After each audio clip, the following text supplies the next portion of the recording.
दिल्ली के जहांगीरपुर इलाके में हुई हिंसा के बाद गृह मंत्री अमित शाह ने दिल्ली पुलिस कमिश्नर से बात की और हिंसा फैलाने वालों पर कड़ी कार्रवाई करने का निर्देश दिया। इसके साथ दिल्ली पुलिस को अलर्ट पर रहने को कहा गया है। साथ ही इलाके में पेट्रोलिंग करने का निर्देश दिया गया है ताकि तनाव के बीच उपद्रवी कोई गड़बड़ी न फैला सके। मौके पर रैपिड एक्शन फोर्स के 200 जवान तैनात किए गए हैं।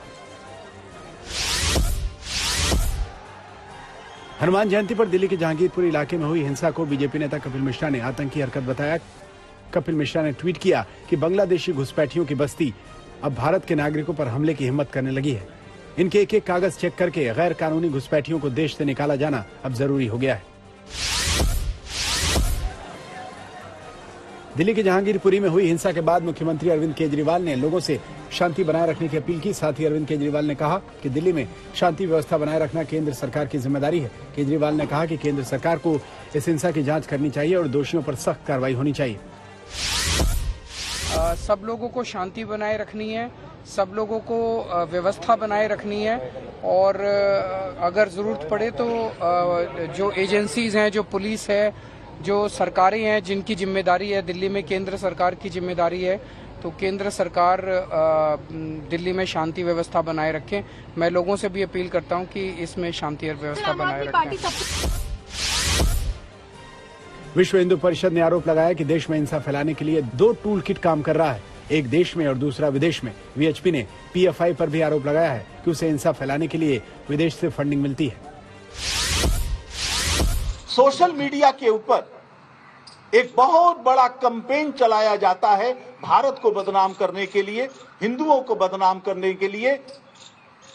87% ट्वीट्स, 87% ट्वीट ये विदेशों से हो रहे हैं, अफगानिस्तान, पाकिस्तान से हो रहे हैं और खोजबीन में आया है कि ये सारा पैसा अमेरिका में बैठे हुए एक अमीर जिहादी के द्वारा खर्च किया जा रहा है।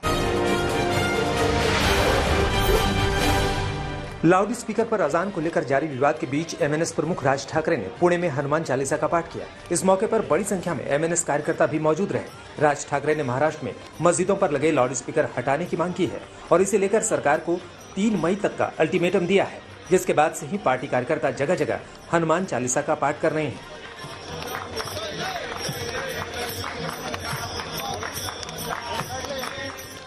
हनुमान जयंती के मौके पर भी एमएनएस कार्यकर्ताओं ने प्रदेश में कई जगहों पर हनुमान चालीसा का पाठ किया।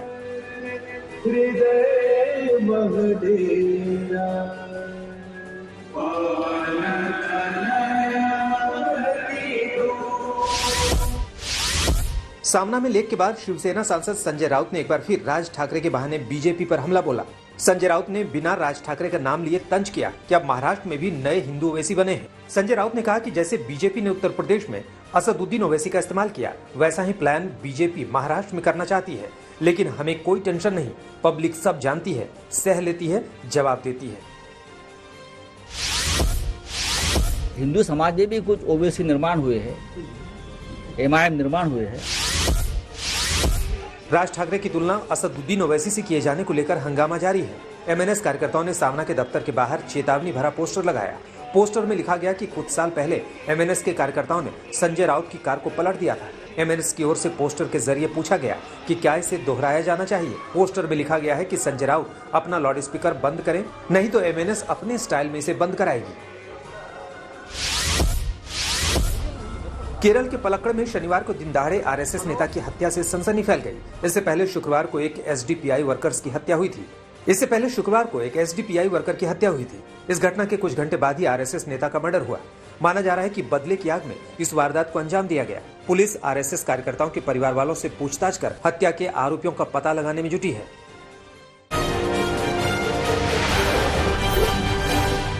पश्चिम बंगाल की 2 सीटों पर हुए उपचुनाव में टीएमसी को जीत मिली है। पश्चिम बंगाल के आसनसोल लोकसभा सीट पर टीएमसी प्रत्याशी शत्रुघ्न सिन्हा ने बड़ी अंतर से जीत हासिल की।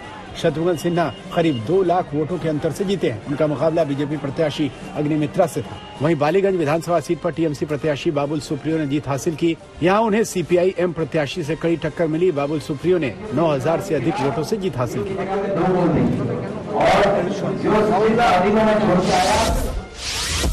बिहार के मुजफ्फरपुर जिले के बोचहा विधानसभा सीट पर राष्ट्रीय जनता दल के प्रत्याशी अमर पासवान ने जीत हासिल की। आरजेडी प्रत्याशी अमर पासवान ने बीजेपी प्रत्याशी बेबी कुमारी और विकासशील इंसान पार्टी के प्रत्याशी गीता देवी को हराया। वहीं छत्तीसगढ़ के खैरगढ़ विधानसभा उपचुनाव में कांग्रेस प्रत्याशी यशोदा वर्मा ने जीत हासिल की।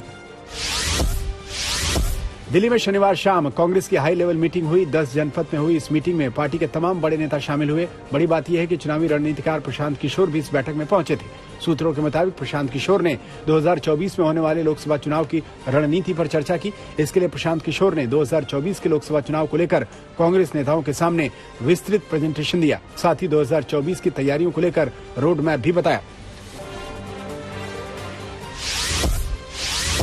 पंजाब में 1 जुलाई से आम जनता के लिए 300 यूनिट बिजली फ्री होगी। भगवंत मान सरकार ने चुनावी वादों को पूरा करते हुए शनिवार को 300 यूनिट फ्री बिजली का ऐलान कर दिया। हाल ही में सीएम भगवंत मान ने अरविंद केजरीवाल से मुलाकात की। इस मुलाकात में 300 यूनिट बिजली फ्री देने के ऐलान को लागू करने पर चर्चा हुई। पश्चिम बंगाल के नादिया में हुए रेप में वारदात में सीबीआई ने पहली गिरफ्तारी की है। जानकारी के मुताबिक सीबीआई ने रंजीत मलिक नाम के उस शख्स को गिरफ्तार किया है। इससे पहले बंगाल पुलिस भी इस मामले में 2 लोगों की गिरफ्तारी कर चुकी है। पहले नादिया केस की जांच पश्चिम बंगाल की पुलिस कर रही थी। बाद में कलकत्ता हाईकोर्ट ने इस मामले को सीबीआई को सौंप दिया।